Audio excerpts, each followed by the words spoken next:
Good morning, everybody, and welcome back to the channel. So if you remember watching a couple days ago when we were tearing the barn down, I said I had blown out a track tensioner on the 200. Well, I got a new track tensioner laying back here, and I believe it's the right one. Harding's got it for us, and they delivered it. So we're going to go ahead and we're going to get this track ran off the 200. I'm going to take the Bobcat and I'm going to actually get the track off of the machine and slid around a little bit so I can get the idler out. I got Scooter here helping me. We have the track tensioner threaded out. This is the grease fitting that threads into the actual track tensioner, I guess. This is actually track tensioner valve is what they call it. But this threads in, this holds the grease in when you pump it in with the grease gun. And that's what actually pushes the cylinder and tightens the track. There's the cylinder and the recoil spring and all that in there. Once I get all that out, I'll show you. So Scooter's going to grab the Bobcat for me. I'll get the camera set up and I'll get this track off out of our way. This is probably, I think, the easiest way to do these. You could break the track, pull the splicer pin out, lay the track out, but I feel like it's quicker just to run the track off with Bobcat and just slide it out of the way a little bit. So if you got a Bobcat, it's the way to go. So let's get started. So Scooter's bringing around our new track tensioner. I'm gonna have him set it up by the door over there out of the way. That is the new one right there.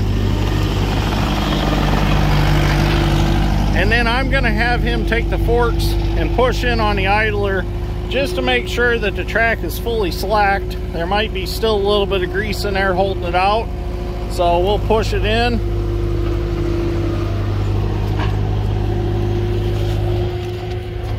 You can see the grease will squirt in the hole when he pushes it. Yep, so now it's fully slacked. So now we got plenty of slack to work with. You can push it a little more. Probably a little mud in there too.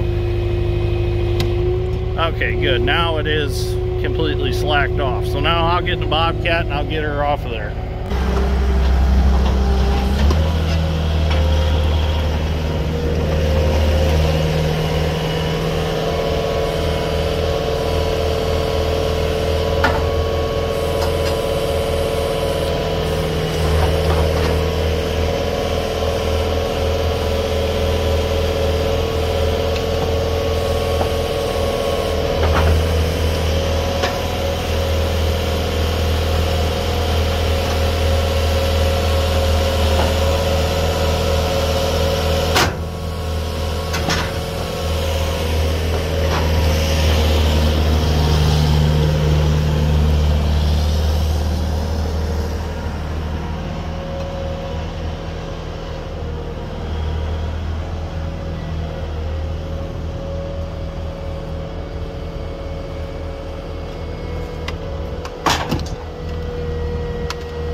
Well, track's off. Done that pretty quickly. The key is to get the top started off the top rollers first. So get it unhooked and get it out on the second rib, and then go around to the front and get it worked up on the rib of the idler.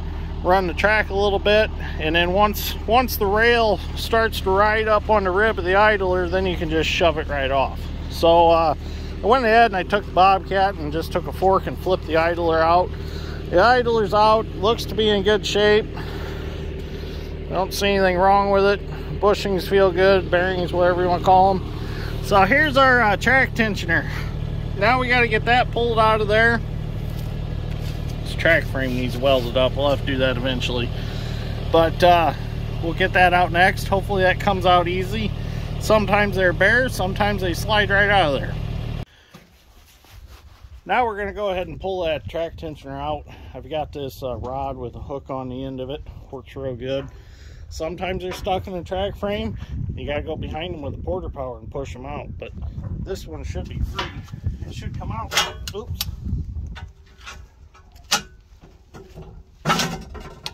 Yep. Just a bear to get hooked on.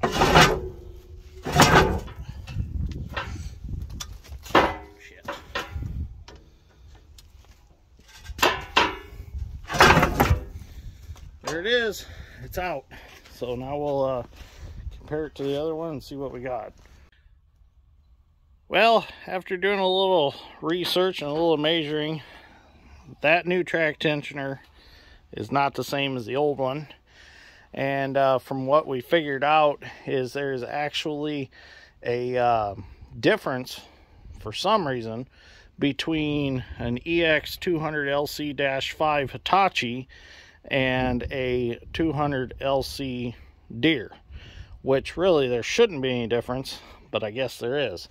So from what I've come up with, that track tensioner is actually for a 200 Deere LC, which makes no sense unless the older 200s used the smaller ram diameter than the newer 200s. So it's no problem. I got a hold of David Harding's and we're going to get it figured out. And it's still early enough in the day that we should be able to have a track tensioner by this afternoon and get her all put back together.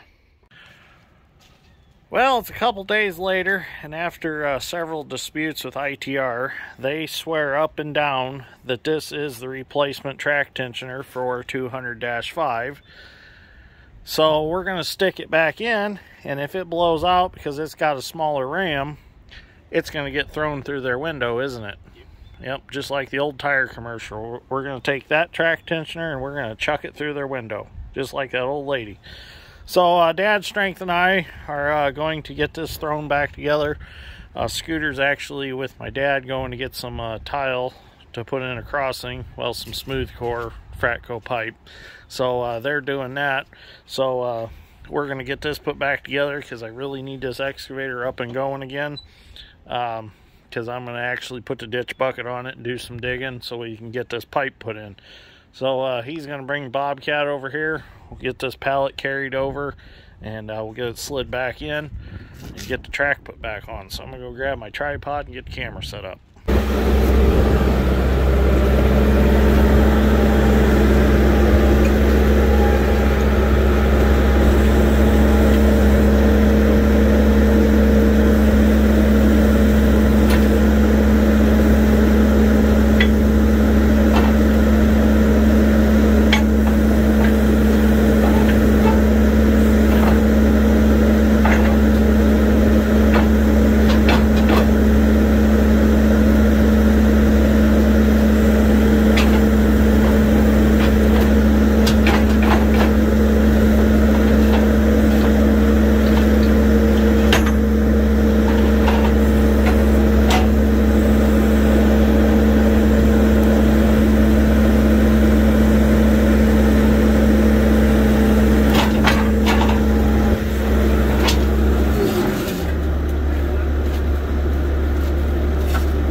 going to start tightening our track up. I got to get the track tensioner fitting threaded back in. Cleaned it up a little bit, get it threaded back in. I got the hoe reared up so I don't have to kneel down in the mud since the muddy conditions out here.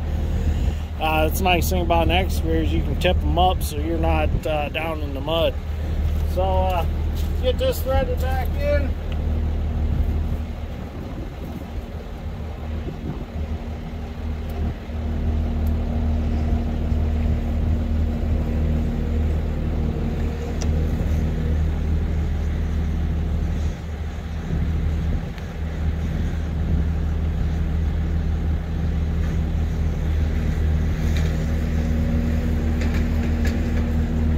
That's nice.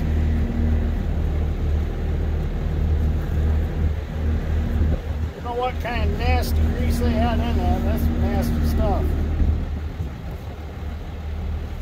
Go ahead and tighten it up a little bit.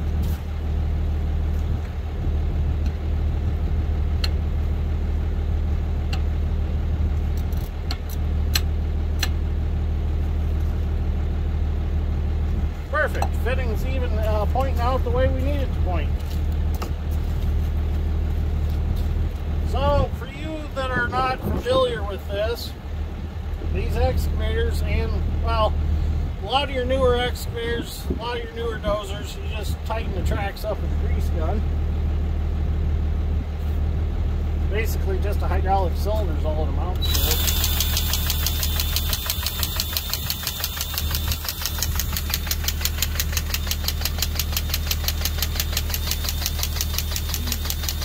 Back in the day, before they had these hydraulic type tensioners, you had the bolt type where it's actually a threaded rod that you just tighten nuts up and that'd push the idler out. This is much more convenient, but occasionally you have trouble with them. The track's starting to tighten up now.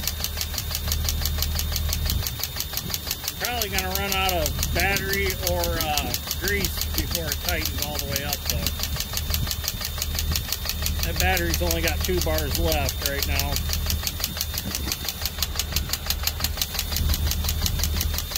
And we got that much grease left. This excavator, it really needs to come in the shop, and I need to weld up the track frame slot where the idler slides in and out. Because if you noticed, it was kind of cocking when we were trying to get the track ran back on. With it cocked over, it's kind of hard to run it back on because it's like it's trying to steer it off. But that's quite the process to weld them up. It's a lot of welding, a lot of grinding. And it's not something I got time to do right now. It'll be fine for now, but it's something I'm going to have to make note of, that when we have some downtime, I'll run it in the shop. And you kind of got to lay on the floor to do it, so you really don't want to do it out in the mud. But like I said, it'll be fine to run it for a while. It's not going to hurt anything. The actual rib on that idler will keep it straight in the rail of the track, and it'll be okay. Why they didn't make all that stuff fold in and be replaceable is beyond me, but I don't think they ever intended these excavators to last more than 10,000 hours. This excavator right now has got 17,000 hours on it. We got it when it had 8,000 hours on it, and I've put on, well, what? Yeah, I put a lot of hours on this machine. Oh, we're going to have to change tubes. Yeah, let me change tubes real quick. Well, we got it tightened back up. Looks pretty good. We got a little bit of sag in it. It's not banjo string tight, so I think I'm going to go knock the grapples off of it real fast and throw the ditch bucket on and get her loaded up and head back to the project. So, I got to grease it first. Stick needs grease. It's creaking a little bit. So, we're going to give her a good greasing and then head back to work with it. So, anyways, if you enjoyed this episode of Dirt Grain Steel, give me a like. I appreciate it. And thank you for watching. We'll see you all in the next one.